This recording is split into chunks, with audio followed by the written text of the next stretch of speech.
Hey guys, this is how to fix Just Dance controller app not working. So guys, watch till then as I discuss three solutions.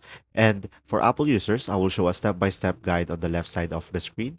The first solution is just simply go to the Google Play Store and go for the search at the bottom and go for the search bar at the top and just simply search for the application. And now after that, just simply tap on the app.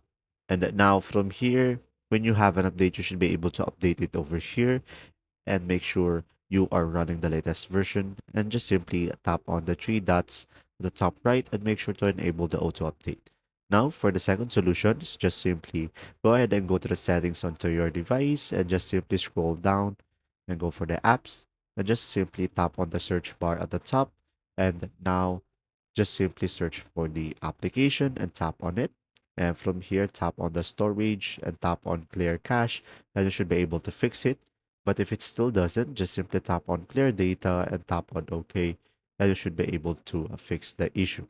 Now, for the third solution, it's just simply hold the application and tap on uninstall and just simply tap on OK. And after that, just simply go back to the Google Play Store and reinstall it back again into your device. And from there, guys, you should be able to fix the issue. And there you go. If you still have issues with the app, feel free to leave a comment down below and I'll do my best to help you out. See ya!